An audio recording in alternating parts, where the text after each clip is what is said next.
हमारी रावण से बात हुई और सिर में मारो, अब सिर में भरा भर मारो। राक्षस भगो जरा, गला पकड़ इसका, गला पकड़। नमस्कार दोस्तों, लोग IITian बनते आज के दिन, कुछ लोग साइंटिस्ट बनते, कुछ लोग IAS बनते, और अगर कुछ लोग बेवकूफ बनना चाहें तो क्यों नहीं बन सकते। सब तो बेवकूफ बनने का पूरा अधिकार है। सभी रिलीजन के लोग इस अधिकार के बारे में जागरूक हैं। ऐसे फर्जी बाबाओं तो आप तो हर धर्म में मिल जाएंगे, और कितने रॉयल तरीके से कुछ लोग इन्हें फॉलो भी करते हैं। आइए आज के इस वीडियो में जानते हैं कुछ बाबाओं की reality. Jesus, Mahavir, Buddha, Krishna, not at all.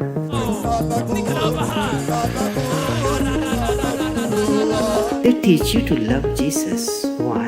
Because he turned water into wine. अध्यात्म तो चमत्कारों के विरुद्ध खड़ा होता है और अंधविश्वास के विरुद्ध खड़ा होता है। जो लोग ऐसा काम कर रहे हैं वो वैज्ञानिक तो नहीं। ये एक क्रिश्चियन बाबा हैं जिनके यूट्यूब पर 30 लाख से भी ज्यादा फॉलोवर हैं। इनका नाम बजिंदर सिंह है। इनको लोग यीशु वाले बाबा के नाम से भी जानते हैं। बागेश्वर बाबा की तरह यह भी नाम बताता है और लोगों की जो भी डिसेबिलिटीज है उन्हें क्योर कर देता है।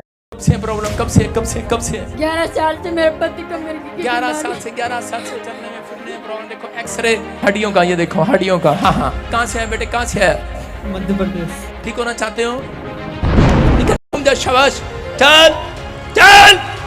Wow, amazing healing.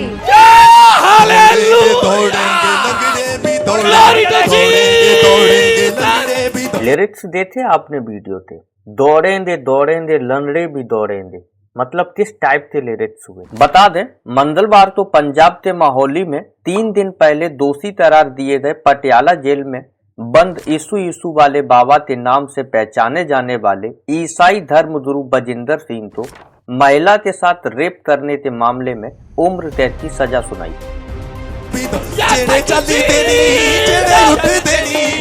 ईसाई धर्मगुरु बजिंदर सिंह पर आरोप है वह रेप पीड़ित महिला को विदेश में बसाने के बहाने अपने घर ले गया था, जहां उसने महिला के साथ बलात्कार करने के दौरान वीडियो बनाया और उसे धमकी दी अगर उसने आधे से शारीरिक संबंध बनाने का विरोध किया तो वह बनाई गई वीडियो तो सोशल मीडिया पर डाल देगा। बता दें, पीड़ित के वकील ने बताया है कि मोहाली कोर्ट ने ईसाई धर्मगुरु बजिंदर सिंह को उम्र कैद की सजा सुनाते हुए कहा कि उसे अंतिम सांस तक जेल में रहना होगा। जिस समय दोषी ठहराए गए बजिंदर सिंह को अदालत द्वारा सजा सुनाई जा रही थी, तो उस समय सजा से बचने के लिए पादरी बजिंदर अदालत में गिड़गिड़ाने लगा और कहा कि मेरे छोटे छोटे बच्चे हैं, पत्नी बीमार है, मैं सोशल व्यक्ति हूँ, मेरी टांग में रॉड डली हुई है, इसलिए मेरे ऊपर अदालत द्वारा रहम किया जाए। मदर कोर्ट ने उसकी इस तरह की सभी दलीलों को खारिज कर दिया। आपको याद होगा यूपी में एक बाबा का सत्संग रखा गया था जिसमें 80,000 लोग आने वाले थे, लेकिन 80,000 लोग नहीं आए थे। 2.5 लाख से ज्यादा लोग एक ही जगह पर आ गए थे। 2.5 लाख से ज्यादा।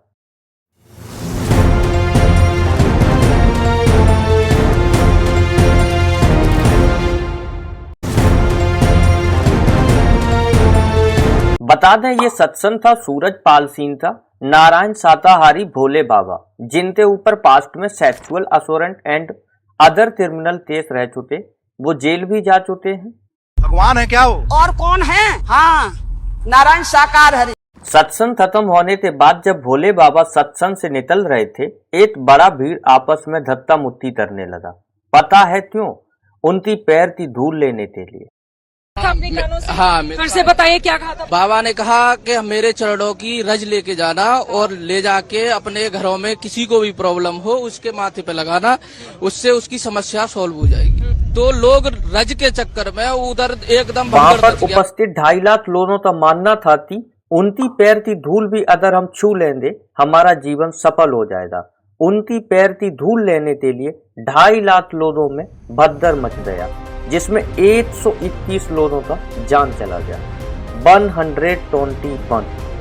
ये कोई जलियांवाला बाग या वर्ल्ड वार नहीं चल रहा था जिसमें 121 लोगों का जान चला गया। एक सत्संग में 121 लोगों का जान चला गया। क्यों? क्योंकि लोग बिलीव करते थे उनके पैरों की धूल लेना जरूरी है।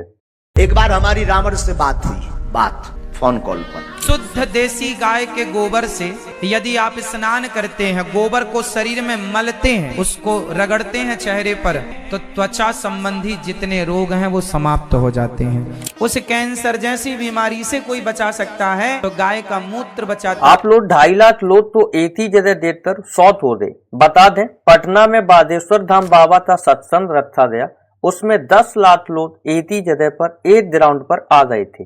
एंड जब और लोग बढ़ने लगे तो सत्संग तो ओवर क्राउडिंग की वजह से बंद करना पड़ा। ये तो कुछ भी नहीं, बाबा के भक्तों का कहना है वो अनलक्की थे तो उनका जान नहीं गया। लोग रिटर्नली उनको भगवान मानते हैं, ऐसा मैं नहीं कह रहा हूँ, आप खुद ही सुन लो। आप तो अपने आप को भाग्यशाली मान रहे होंगे कि कल मैं यहाँ पर नहीं पहुँच पाई। बेटा हम भाग्यशाली नहीं मानते, हम दुर्भाग्य मानते जो हम यहाँ नहीं आए, और इसी में मेरी भी मौत हो जाती, मुझे बड़ी सुख थे। परमात्मा है, गुरु तो 2 हाथ पैर वाले होते हैं, परमात्मा है, पूरे ब्रह्मांड की रचना है, जिसने पूरे ब्रह्मांड की रचना की है। नारायण साकार हरि परमात्मा का कानून पूरे ब्रह्मांड में चलता है, पूरे ब्रह्मांड की गेंद उनके हाथ। ये कहीं और के लोग नहीं है, हमारे ही देश के, हमारे ही आसपास में रहने वाले लोग हैं। आप आसपास की छोड़ो, अपने रिलेटिव में ही देख लो, कोई ना कोई मिल जाएगा। एंड बात यहीं तक नहीं थी, अब तो नौजवानों तो बच्चों तो बचपन से ही साधु बना दिया जा रहा। भारत के छोटे छोटे बच्चे इन चीजों में पूरी तरह से जिंदगी बर्बाद कर रहे हैं। ये अपनी फैमिली तो ग्रो करने में मदद नहीं करेंगे, पढ़ाई लिखाई छोड़ के पूरी जिंदगी बेस्ट कर रहे। ये देखो 3 साल का बच्चा स्कूल नहीं जाता, पढ़ाई की जगह पूरा दिन कीर्तन करता। पूरे दिन ऐसे हजारों लाखों लोग जो अपने बूढ़े माँ बाप को छोड़कर, घर छोड़कर साधु बन रहे हैं। उसके सामने ही माता पिता को गिड़गिड़ाना पड़ रहा है। माता पिता हर जतन करने को तैयार है, बस सन्यासी बेटा किसी तरह घर आ जाए। जैसे मैंने बोला कि मैं फुल टाइम हरे कृष्णा मंदिर बाड़ज में ही मैं सेवा देना चाहूँगा। Totally brain wash. ये सब मोह माया है, मोह माया त्याग दो, ठाकुर जी के चरण में आ जाओ, और क्या है इस दुनिया। ये हमारे आज के सबसे ट्रेंडिंग गुरु अनिरुद्धाचार्य। जिसको संतान नहीं होती वो गाय को गेहूं खवाए, और गेहूं जब उसके गोबर से वापस आए तो उसको धुल करके, उसे सुखा करके, उसको पीस करके उस आटे की रोटी बनाकर भगवान को भोग लगाकर वो रोटी खाने से संतान प्राप्ति हो। मतलब कुछ भी अनाप शनाप बोल दो, हम तो बाबा के भक्त हैं और हम तो बिलीव कर ही लेंगे। पापा मतलब पाप को पापा कहते हैं। गाय के गोबर से यदि आप स्नान करते हैं, गोबर को शरीर में मलते हैं, यदि उसको रगड़ते हैं चेहरे पर, तो त्वचा संबंधी जितने रोग हैं वो समाप्त हो जाते हैं। अब थोड़ा अपने जाने माने गुरु की भी सुन लेते हैं।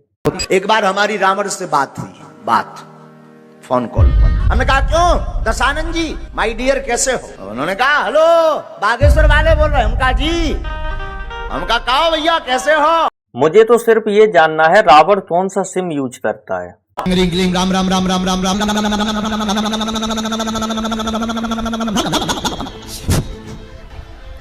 जंजीर से जकड़ा जाए। एक सवाल यहाँ ये उठता है कि लोग इन फर्जी बाबाओं के चक्कर में क्यों पड़ते हैं। इन लिटरेसी तो एक कारण बताया जा सकता है कि लोगों का अनपढ़ होना, लेकिन इकलौता रीजन इसका नहीं बताया जा सकता।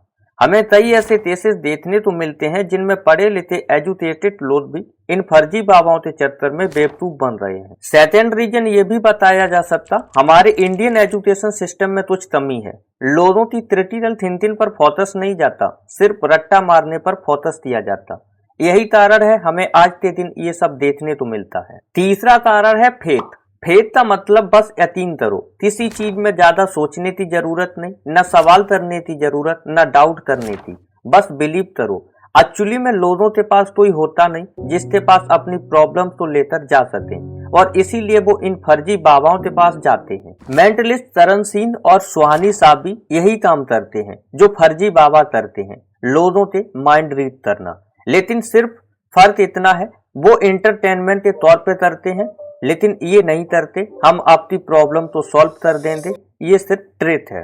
पहले जो भिक्षा का कॉन्सेप्ट था अब वो भीत में बदल गया। इसीलिए दोस्तों इन फर्जी बाबाओं से एक्सपोज करना बहुत जरूरी है। लोगों को इन पाखंडी बाबाओं से बचना बहुत जरूरी है। धर्म के लिए अच्छा होगा, साइंस के लिए अच्छा होगा। इस वीडियो को ज्यादा से ज्यादा शेयर कीजिए जिससे ज्यादा से ज्यादा अवेयरनेस बढ़ाई जा सके। बहुत बहुत धन्यवाद।